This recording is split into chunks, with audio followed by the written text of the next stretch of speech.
Good morning students. Next question CBSE board 2024 का ये theory question है। मैंने इसकी सारी थ्योरी आपको समझाई हुई है। अब आप अपने हिसाब से अगर आपको कुछ कट शॉर्ट करना है तो आप कर सकते हैं। तो मैंने इसकी काफ़ी डिटेल्स टू द पॉइंट लिखी हुई है। होप आपको ये फायदा देगी एंड प्लीज़ अगर पसंद आए तो don't forget to like, subscribe and share. देखिए क्वेश्चन पूछा हुआ है, right Einstein's photo electric equation, how did Millikan prove the validity of this equation. तो सबसे पहले हमें पता है कि आइंस्टाइन की फोटो इलेक्ट्रिक इक्वेशन होती क्या है कि एच न्यू, आप किसी मेटल सरफेस पे कोई शाइन करते हो लाइट जिसकी फ्रिक्वेंसी ये है, वो फोटॉन्स के फॉर्म में है ना, लाइट आती है एंड उसके पहले थोड़ा सा वर्क फंक्शन, क्योंकि सबसे पहले मेटल की आपको मिनिमम फ्रिक्वेंसी देनी पड़ेगी, that is equals to the work function, और जो काइनेटिक एनर्जी होती है फिर अगर आपने एक्स्ट्रा एनर्जी दी है that is utilize as a kinetic energy. ठीक है, तो इसी इक्वेशन को मैंने ऐसे लिख दी है, करेक्ट। अब ये सारा प्रेडिक्शन आइंस्टाइन ने किया था कि जो लाइट है, क्या उन्होंने बोला था, light sometimes behave like particle and sometimes behave like a wave. But इनकी ये इक्वेशन जो है 1905 में उनको इसके लिए नोबेल प्राइज भी मिला था, बट समहाउ ये प्रैक्टिकली प्रूवन नहीं था और काफी साइंटिस्ट कम्युनिटी में इस चीज का अपोज हो रहा था कि ऐसे कैसे लाइट को आपने पार्टिकल बोल दिया, क्योंकि जो भी आपके एक्सपेरिमेंट हम लोगों ने मतलब उससे पहले परफॉर्म हो रहे थे वो यही प्रेडिक्ट कर रहे थे। जैसे यंग डबल स्लिट एक्सपेरिमेंट ले लीजिए, मैक्सवेल की all experiment including the Maxwell electromagnetic theory showed that light is like a wave not a particle. तब एक्सपेरिमेंटली कैसे प्रूव करेंगे, तो दिस आर द प्रेडिक्शन। क्या प्रेडिक्शन था फोटो इलेक्ट्रिक इक्वेशन जो आइंस्टाइन ने दी थी? नंबर 1 कि linear relation with the electrons energy and frequency of the incident light. तो frequency of the incident light आप देख सकते हैं कौन सी है, ये frequency of the incident light. Linear relation यानी काइनेटिक एनर्जी का फ्रीक्वेंसी के साथ लीनियर रिलेशन, यानी this is a linear equation. Linear equation क्या होती है? जिसका ग्राफ कुछ ऐसे बनता है। ओके दूसरा क्या था? Slope of the line is independent of the emitting material. Independent of the emitting material का मतलब, इसका मतलब है कि अगर आप चाहे यहाँ पे सोडियम की प्लेट ले रहे हैं या ये सोडियम की प्लेट ले रहे हैं या पोटेशियम की प्लेट ले रहे हैं, इससे फर्क नहीं पड़ेगा कि एमिटिंग मटेरियल क्या है। तो स्लोप जो है, इस लाइन का स्लोप जो है वो इंडिपेंडेंट है जो मटेरियल है। तीसरा prediction, slope of a line is a new and independent way to measure the Planck constant. और इससे आप, जाहिर सी बात है, अगर आप काइनेटिक एनर्जी मतलब इस ग्राफ में काइनेटिक एनर्जी वर्सेस फ्रीक्वेंसी के बीच में आप ग्राफ बनाएंगे तो इसका स्लोप क्या होगा? ये स्लोप होगा ना, ये y होगा, ये mx, ठीक है, y is equals to mx plus c। तो c मतलब यहाँ पे नेगेटिव आई है, तो यहाँ पे ऐसा हम करते हैं ना, ऐसे करके यहाँ पे, तो this will be the minus, मतलब मैं वापस से बना देती हूँ डायग्राम। देखिए ऐसा गया, अगर ये काइनेटिक एनर्जी वर्सेस आपका फ्रीक्वेंसी के बीच में ग्राफ है तो अगर आप ऐसे करेंगे तो this is the minus w, है ना, ये आपका इंटरसेप्ट हो जाएगा। Got the point. अब ये क्या है? एच न्यू क्या है आपका? This is on the x axis, तो ये स्लोप क्या हो जाएगा? ये स्लोप हो जाएगा, this is nothing but your slope m, correct. Okay fine, तो ये 3 प्रेडिक्शंस थे। अब कोई भी इस चीज को मतलब एक्सेप्ट नहीं कर रहा था, सब एक रिडिकुलस फिनोमेना समझ के उसको छोड़ रहे थे कि how you can prove this कि light is both particle and wave. तो हमारे पास आए पिक्चर के अंदर Robert Millikan. Yes, Robert Millikan कौन है? जिन्होंने इलेक्ट्रॉन का बहुत प्रिसाइसली चार्ज डिटरमाइन किया, जिसको हम क्या लिखते हैं? 1.6 into 10⁻⁻19 coulomb.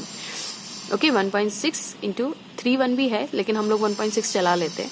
Precise measurement of the electric charge. तो रॉबर्ट मिलिकन ने इस चीज को सोचा कि एक्सपेरिमेंटली प्रूव करो, मतलब एक्चुअली वो ये चाहते थे कि आइंस्टाइन का जो ये इक्वेशन है उसको डिसअप्रूव करना चाहते थे। कौन? Robert Millikan. तो ये एक ही तरीका है इनकी इक्वेशन को डिसअप्रूव करने का कि प्रैक्टिकली कोई एक्सपेरिमेंट परफॉर्म किया जाए। तो वो उनको पता था कि ये वाली लाइन जो है, फर्स्ट लाइन, कि linear relation of electrons energy and frequency of the incident light, मतलब ये फ्रीक्वेंसी और एनर्जी का लीनियर रिलेशन है। अगर किसी तरीके से यही डिसअप्रूव कर दिए तो बाकी के सारे पॉइंट डिसअप्रूव हो जाते हैं।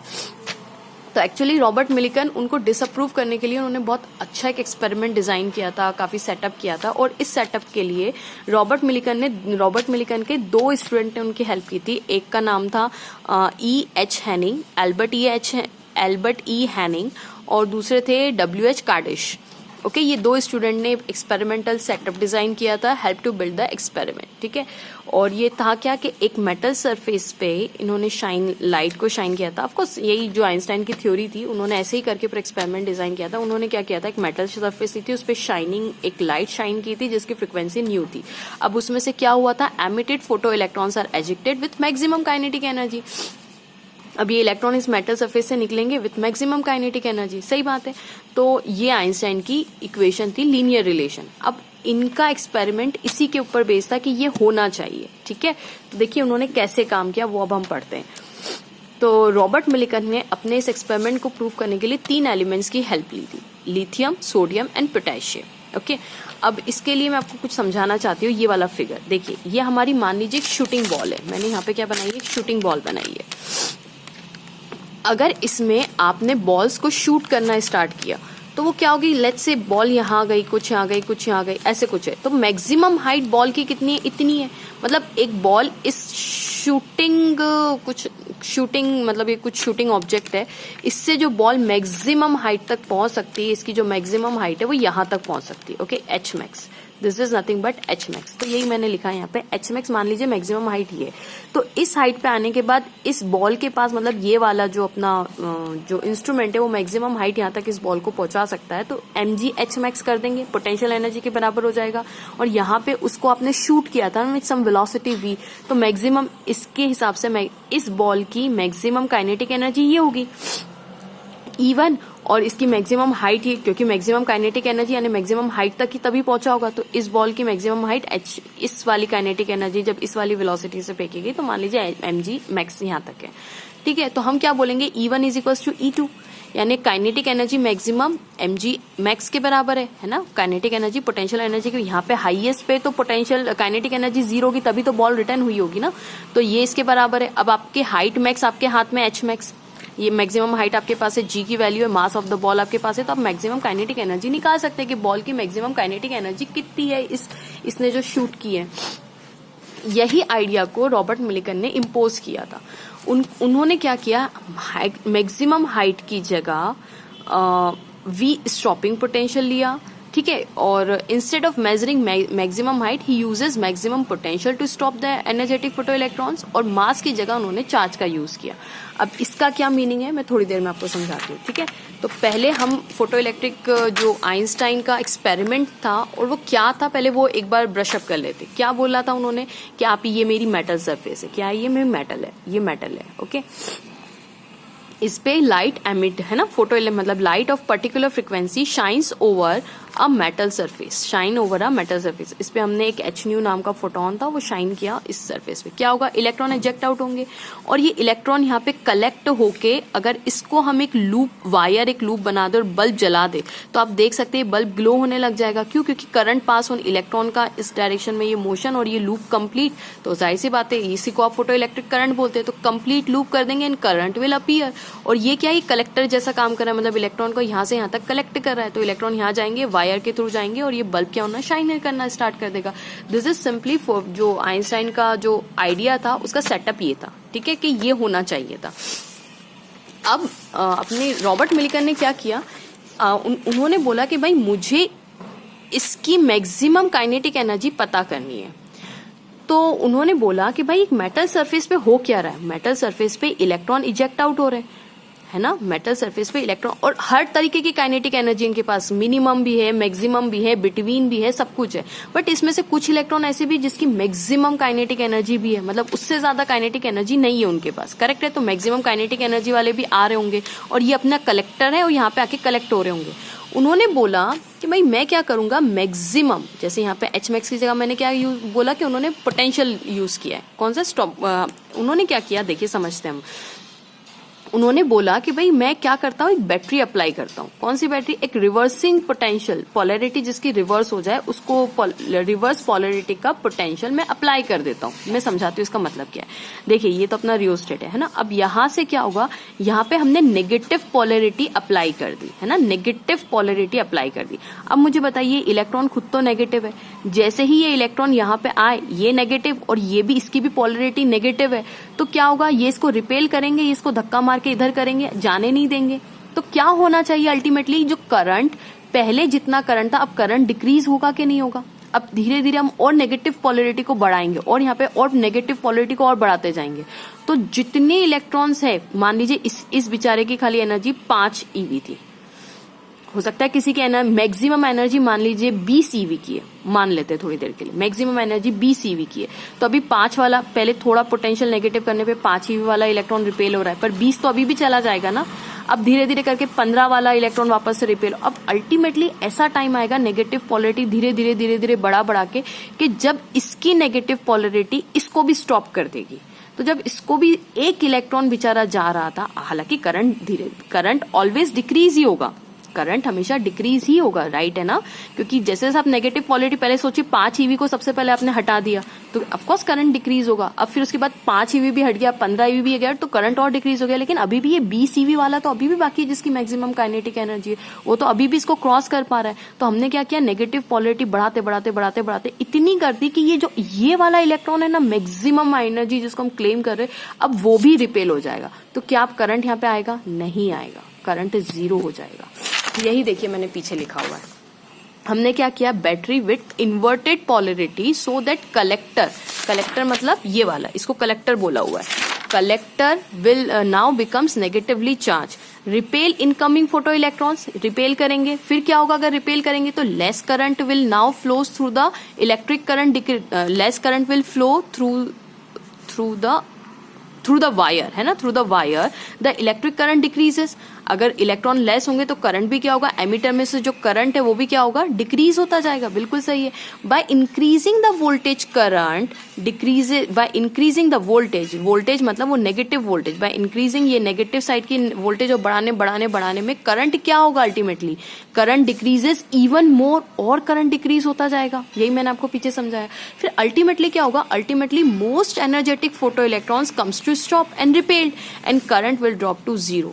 This is called the stopping potential. ये मिलिकन ने वैलिडेट किया था। अब देखिए मिलिकन कैसे आइंस्टाइन की इक्वेशन को वैलिडेट करते हैं, ठीक है। हालांकि वो उसको डिसअप्रूव करना चाहते थे, बट अल्टीमेटली उन्होंने उसको वैलिडेशन पे दे दिया, ठीक है। अब क्या होगा, ये स्टॉपिंग पोटेंशियल, इसका मतलब हम क्या बोलना चाहते हैं, आप ये देखिए स्टॉपिंग पोटेंशियल, देखिए होता क्या है, work done per unit charge is the potential, correct. तो एनर्जी, ये एनर्जी है, तो एनर्जी को E इंटू वी लिख सकते हैं ना, तो यही लिखा है E यानी इलेक्ट्रॉन की बात कर रहे हैं, चार्ज इंटू वी, कौन सा V, stopping potential. That stopping potential किसके बराबर होगा, मैक्सिमम काइनेटिक एनर्जी, मतलब ये मैक्सिमम काइनेटिक एनर्जी मैंने बोली लेट्स से BCV, तो ये BCV के बराबर हो जाएगा यहाँ पे। और ये आइंस्टाइन ने काइनेटिक एनर्जी मैक्स किसके बराबर बोला था, hν माइनस W। देखिए पहली वाली kinetic energy maximum hν minus W के बराबर उन्होंने बोला था। तो हम इस काइनेटिक एनर्जी मैक्सिमम को इसके बराबर इक्वेट करते हैं। और ये किसकी इक्वेशन है, गौर से देखिएगा, ये रॉबर्ट मिलिकन ने किया था। तो इसको और इसको इक्वेट कर देते हैं। तो देखिए इसको इक्वेट किया, कैसे इक्वेट किया, देखिए Ehν, मैं यहाँ पे वापस से करके बताती हूँ, E स्टॉपिंग पोटेंशियल, ये स्टॉपिंग पोटेंशियल है, that is equals to hν minus W, correct है। अब स्टॉपिंग पोटेंशियल कितना हो जाएगा, सब जगह E से डिवाइड कर दीजिए, तो HEW minus HEν minus W upon E, अरे कितना गंदा हो गया, V यानी stopping potential is equals to HE into nu minus W upon E हो जाएगा, करेक्ट। गौर से देखिएगा, अगर मैं इसको y एक्सिस पे प्लॉट करूं और इसको मैं x एक्सिस पे प्लॉट करूं, तो ये क्या होगा, ये मेरा स्लोप के बराबर होगा HE, राइट। और ये क्या होगा, इंटरसेप्ट होगा C, नेगेटिव इंटरसेप्ट है ये। जनरली हमारी इक्वेशन क्या होती है, y is equals to mx plus c होती है। तो प्लस c होता है, इसका मतलब क्या है कि ये पॉजिटिव इंटरसेप्ट है, ये पॉजिटिव इंटरसेप्ट है। लेकिन अब ये नेगेटिव इंटरसेप्ट है, नेगेटिव इंटरसेप्ट का मतलब क्या, अब यहाँ पे कुछ इंटरसेप्ट आएगा आपका, ऐसा कुछ आएगा, ये नेगेटिव इंटरसेप्ट, ये किसके बराबर होगा, माइनस W बाई E के बराबर। Got the point. तो चलिए देखते हैं। अब ये हमारी इक्वेशन आ गई, यही मैंने बताया आपको, ये किसके बराबर होगा, स्लोप के बराबर m, ये मैंने stopping potential on the y axis बना दिया, और ये नेगेटिव स्लोप, नेगेटिव इंटरसेप्ट, तो ये c हो जाएगा, ओके। तो c की वैल्यू यहाँ पे कितनी हो जाएगी, minus W by E, minus का मतलब ये देखिए ये इंटरसेप्ट है। अब मैंने इसमें सोडियम और लिथियम के लिए ग्राफ बना के रखा हुआ, क्योंकि मैंने क्या कहा था, 3 उन्होंने लिए थे, मैंने पोटेशियम का नहीं बनाया, पोटेशियम का यहाँ पे कुछ ऐसे बनेगा, ये पोटेशियम का आ जाएगा, ठीक है। दिस इज फॉर पोटेशियम के, ओके, दिस इज फॉर के। गौर से देखिए, ओके, तो गौर से देखिएगा, स्टॉप फॉर सोडियम के लिए ये लीनियर लाइन आई, ये लीनियर लाइन आई, ये लीनियर लाइन ही तो चाहिए थी। देखिए क्या बोला था आइंस्टाइन ने, ये लीनियर इक्वेशन है। एनर्जी और ये फ्रीक्वेंसी लीनियरली एक दूसरे पे डिपेंड करती है, यानी लीनियर ग्राफ बनेगा। तो देखिए हमने भी तो वही बताया, अब हमने स्टॉपिंग पोटेंशियल को इसके बराबर कर दिया, लेकिन ये इसके बराबर है तो होना चाहिए ये दोनों भी आपस में इक्वल। मतलब स्टॉपिंग पोटेंशियल और फ्रीक्वेंसी का भी तो लीनियर रिलेशन होना चाहिए कि नहीं। लीनियर रिलेशन होगा तो ग्राफ लीनियर बनेगा। तो देखिए ग्राफ लीनियर बनेगा, इसका मतलब आइंस्टाइन की जो फोटो इलेक्ट्रिक इक्वेशन थी वो वैलिडेट हो गई, यानी रॉबर्ट मिलिकन ने एक्सपेरिमेंट से मोहर लगा दी कि वो सही थे। ठीक है, तो यहाँ पे देखिए ये क्या है, ये नेगेटिव इंटरसेप्ट होगा ये फॉर माइनस WE, माइनस का मतलब नेगेटिव साइड पे है ना, तो ये WE इज द इंटरसेप्ट। और इस ग्राफ का, यानी ये सोडियम वाला ग्राफ है, इसका स्लोप कितना जाएगा, ये स्लोप, तो स्लोप कितना होगा H/E। उन्होंने क्या बोला था, आप लिथियम यूज कीजिए, मैग्नीशियम, पोटेशियम, कुछ मतलब मेरा कहने का मतलब है कोई भी मटेरियल यूज कीजिए, लेकिन स्लोप क्या होगा, सेम होगा। तो देखिए ये भी तो स्लोप, इसका भी तो स्लोप वही जाएगा, इसका भी स्लोप कितना होगा H/E, इसका भी स्लोप क्या होगा H/E, यानी स्लोप ऑल आर सेम। इससे ये पता चलता है। अब जाहिर सी बात है, आप लाइन तो पैरेलल है ना, लाइन तो पैरेलल है तो स्लोप तो सबके बराबर है ना। देखिए लाइन तो पैरेलल है, line are parallel, lines are parallel, lines are parallel, lines parallel, यानी स्लोप तो सबके बराबर है। अब आप ये कहेंगे कि मैम ये तो नीचे ही ऊपर है, तो फ्रीक्वेंसी पे भी तो डिपेंड करता है। अब इसकी मिनिमम फ्रीक्वेंसी अलग है, इसकी अलग है, इसकी अलग है, तो फ्रीक्वेंसी बट स्लोप देखिए ना, all lines are parallel, parallel line के स्लोप सेम होते हैं, करेक्ट। तो देखिए मिलिकन ने उसको वैलिडेट कर दिया। आइए और पढ़ते हैं। तो slope of the sodium, lithium या पोटेशियम कितना आया H/E आया। ठीक है, यहां से यहां तक स्टूडेंट्स पेपर में जरूर लिखना, क्योंकि यही वैलिडेशन पॉइंट्स है मेन। ठीक है, बाकी आप जो भी आपको लगे खैर। तो देखिए H/E, इसका मतलब सोचिए 2 मिनट के लिए कि अगर मैं स्लोप का मल्टीप्लाई E के साथ कर दूं तो मुझे क्या मिल जाएगा, मुझे H मिल जाएगा, क्योंकि स्लोप ऑफ द ग्राफ क्या है H/E। अगर इसको मैं E से मल्टीप्लाई कर दूं तो E कैंसिल होगा, यानी H के बराबर, और H क्या है, प्लैंक कांस्टेंट। मतलब रॉबर्ट मिलिकन ने ना सिर्फ आइंस्टाइन की इक्वेशन को वैलिडेट कर दिया, बल्कि एक्सपेरिमेंटली प्लैंक कांस्टेंट को भी लेके आ गए। यही लिखते हैं ना हम 6.57, हम लोग 6.6 लिखते हैं, वो 57 को 6 कर देते हैं यहाँ पे, into 10⁻⁻34 joule second. Can you believe.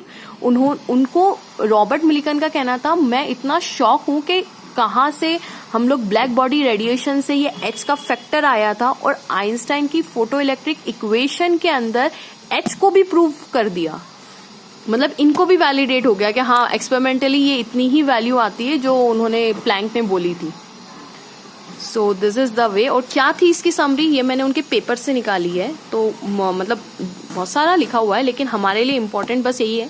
अगर आपको लिखना है पेपर में आप लिख सकते हैं, अदरवाइज नो इश्यूज। तो समरी क्या थी रॉबर्ट मिलिकन की, कि Einstein's photo electric equation has been subjected to very searching test and it appears in every case to predict exactly observed result. मतलब जो रिजल्ट था वो सही था, जो आइंस्टाइन ने पेपर में अपने सर्च किया था वही हमारा निकला। दूसरा उन्होंने क्या बोला कि Planck's H has been photo electrically determined, मतलब फोटो इलेक्ट्रिक इक्वेशन की हेल्प से हम प्लैंक का कांस्टेंट H भी निकाल सकते हैं विद अ प्रिसिशन ऑफ 0.5%। मतलब जो भी 5% की हमारी 0.5% का प्रिसिशन है, वो एरर हम मेजर करते हैं ना, मतलब वही बात है यहाँ पे। खैर हमारे लिए मुद्दा ये नहीं है, मुद्दा ये है कि जो निकली वो कितनी, 6.57 इंटू 10⁻⁻27 जूल सेकेंड। तो ये दोनों पॉइंट वैलिडेट हो गए। तो इस तरीके से रॉबर्ट मिलिकन ने आइंस्टाइन की फोटो इलेक्ट्रिक इक्वेशन को क्या किया, वैलिडेट किया। सो होप आपको ये थ्योरी पसंद आई होगी, समझ में आई होगी, एंड प्लीज पसंद आई है तो don't forget to like, subscribe and share my channel. Thank you so much for watching.